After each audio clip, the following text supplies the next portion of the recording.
Hello and welcome to my first video for games completely on Star Wars The Old Republic. Right, so we're going to choose Empire here and look for the various classes. So we've got Sith Warrior, that's like Darth Vader, but you can, the advanced classes, you can use twin lightsabers or you can tank. Twin lightsabers is fun. And you got Sith Inquisitor, that's like the Emperor, and they can heal and tank. DPS all the way throughout as well. Every class can DPS. Then there's Bounty Hunter, Boba Fett wannabes. They can tank and heal, and again DPS. And the Imperial Agents, again heal and no tank this time, heal and DPS. Right, well, let's be one of them then. And then you have your various races, your humans, your blahs. And well, let's pick Zabrak because they got spiky heads. They're cool. I am a loyal servant of the Empire. Yes, you are. Right. There are various ways you can customise your characters. Skin colour, hair colour. Apparently when you got horns, you can have horns and hair, tattoos, eye colour, complexion, scars, head, and body type. I really don't care about this because I'm going to coat my character in, well, helmets and gear and such, so you won't be seeing much of him. But for people who want to see the character full on, maybe some role players out there, you have all the options to do it if you want. The really unfortunate thing about the character customization about this is the body types. There's only 4 body types really, and I want to show you them now. There's skinny dude, which is body type 1, skinny tiny dude, body type 2, which is average dude, body type 3, which is tonk dude, and then there's body type 4. Body type 4. Well, we're going to be body type 4. Because, why not? Bigger must mean better, right? So let's randomise an name here and get something that sounds slightly Star Warsy or not. Let's just be John On. I want to see the long time ago in a galaxy far, far away. Good old Star Wars. And here's the opening crawl. Each character class, for example our Imperial Agent that we got here, body type 4, have their own unique crawl. So it just explains the story to the player, I suppose. And each, it's not as simple as each faction has the same classes. I mean, of course, there's not going to be a bloody Sith Emperor on the Republic side, but the Republic has their own version of it, like Jedi Knight, Jedi Consular. Look at the two now. Not Bounty Hunter, what the hell is he now? Han Solo's a smuggler, and the final one, which completely escapes me, Republic Soldier, I think. But it's just mirror images, really. The skill sets are slightly different, but it's not too different. Keep everything balanced in PvP.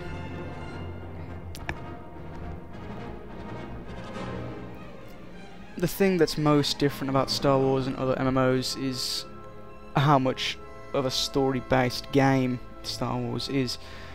The opening crawl alone sends you into a deep story which you unfold in the opening 10 levels, I suppose. I'm going to start on planet Hutter here. Different starting zones for most classes. I think the Sith Inquisitor and Sith Warrior start on the same planet. It's Korriban. But the Bounty Hunter and... is it the Bounty Hunter? Yes, the Bounty Hunter and this Imperial Agent start on Hutter. But they have unique and different stories, so you rarely do the same 2 quests. If you do, it's like just a shoddy, quickly gain experience quest, not a class-specific quest. Not a story-based mission.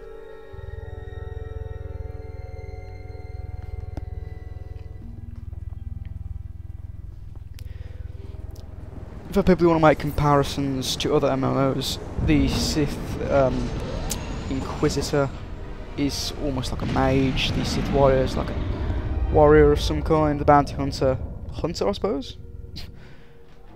And our Imperial Agent here, he can be a healer, sure, but it's far more like a rogue. I mean, who heals with guns? I mean, look at that thing. Who's going to heal with that? Oh, that screams DPS.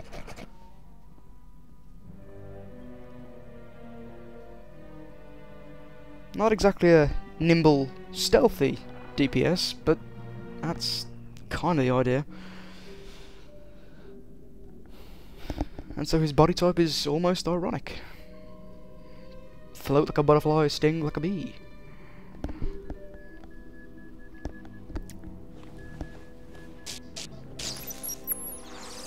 Here we go, look, he's not just a pretty body. He's got brains too, he can hack his holopads. Transmission established. And here's where the differences are really going to shine. There's the old speech tree there. You can branch off in different locations to make your character truly your character. You can Should I be thanking you for these reply however you want to reply. Not exactly however, but you have a choice at least. It's not just as simple as, I'm Johnny 2x4, get me 4 blocks of wood, blah. You can tell them to go screw themselves, you can insult them, you can even make love to some of them.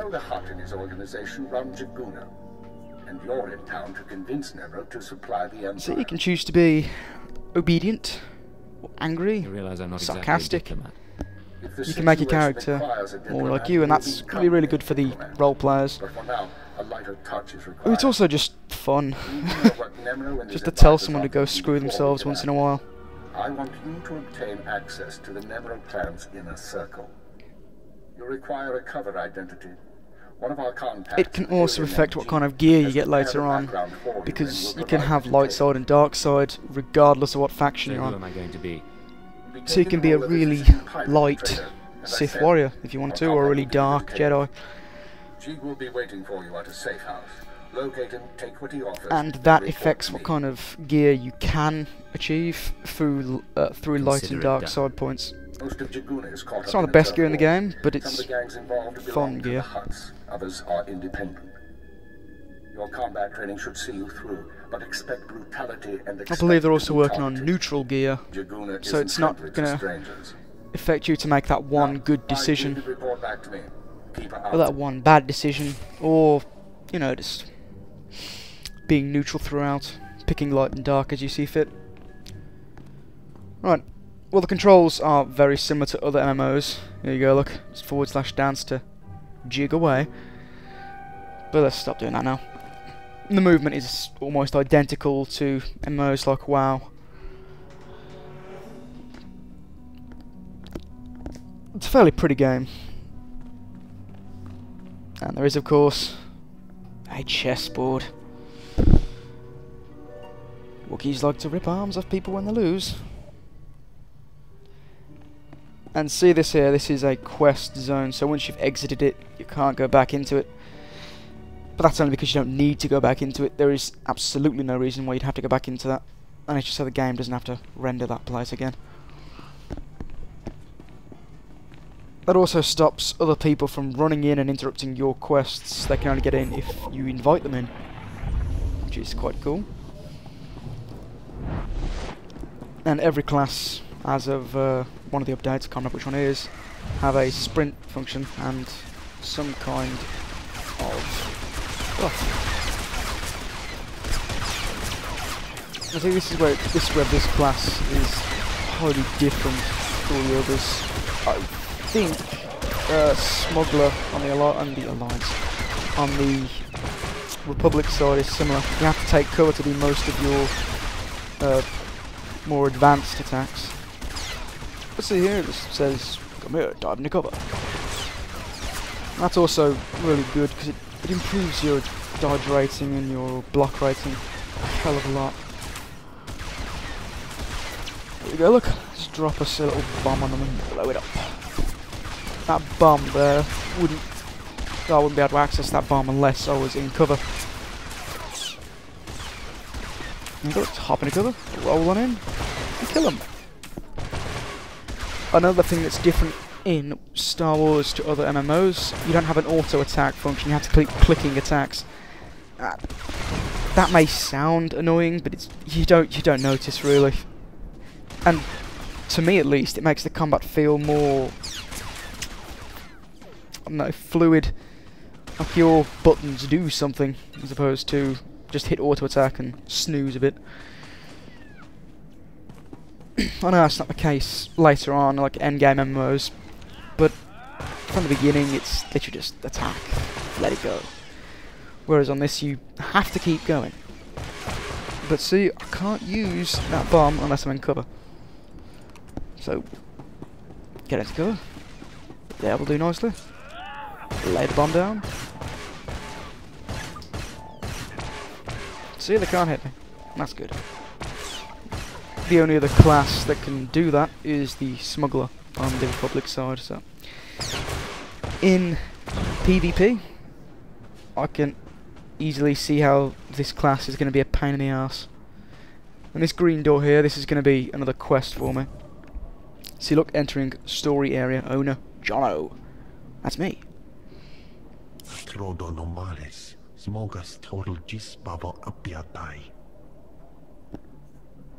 I'm listening. Continue. Vataranai angomis akananon alas trotas era. Gratai aptikte iruprit vertini savasia salvebe kaigis. If there's another red blade out there, won't that be a problem? Here's where the story's gonna unfold and reveal what kind of character you've picked. I like to think of it as like a James Bond in space. I'm not going to like this, am I? The Imperial Agents, like, well, kind of like a secret spy has to weed out some kind of corruption in the Empire. Going undercover. Let's make this fast. So this and dude quiet. has screwed up and done something bad with my alias, and I'm gonna have to go kill the dude and get his identity, so I can start doing my business. Let's infiltrate the gang hideout, and that's what the quest is. That's what it tells you to do. And on the map, it tells you exactly where to go. That's not too difficult at all.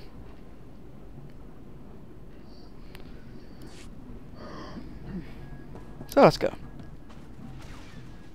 And once again, no one can go in there and screw up my quest. So no one can kill my quest killers. Well, not all of them, anyway.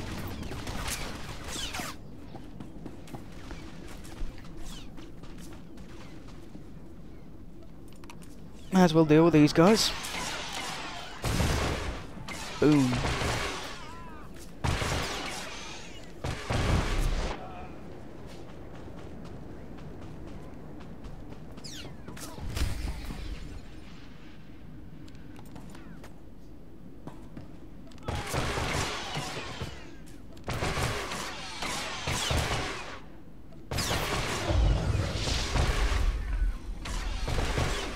I can understand some people looking at this and thinking, God damn, a cover system must be a pain in the arse. Oh yeah, this is a bonus quest, and they're not necessary, but they give you a nice bit of experience. It's usually like, defeat several of these enemies, blah blah blah blah blah, or pick up some of these, or destroy some of these. It's just something to do while you're doing the other quests. Most quests have bonus quests, and it's just a nice chunk of experience to continue. But as I was saying, there's probably quite a few people who are not too happy with the cover system as they're looking at it now. But is it any different than like a stance or something? I mean, there's cover everywhere. It's not difficult to find it. And it pretty much gets you into it right away anyway. Where's this bloody thing? There it is.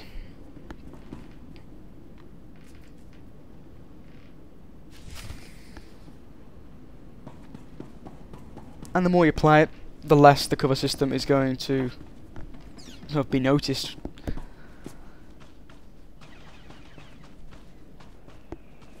Let's head on back to whatever his name was. Pain in the arse.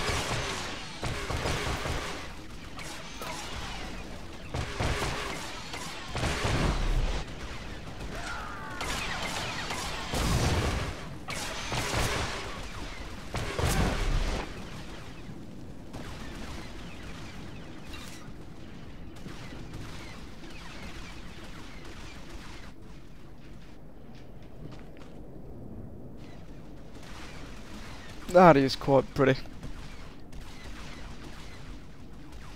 I mean, I've got it running on very high settings, but I think even on the lowest settings, it's quite a nice looking game. Jeeg. I mean, Hut itself, it's fairly an ugly brown place, but it's where the Huts live. It's going to be ugly. I had to kill people for those gifts, Jeeg. This had better work.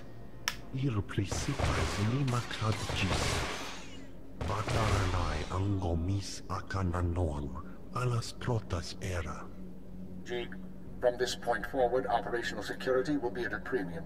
You will not contact us from this terminal again. Smalsio pobudus mana ira padare mana nan kali.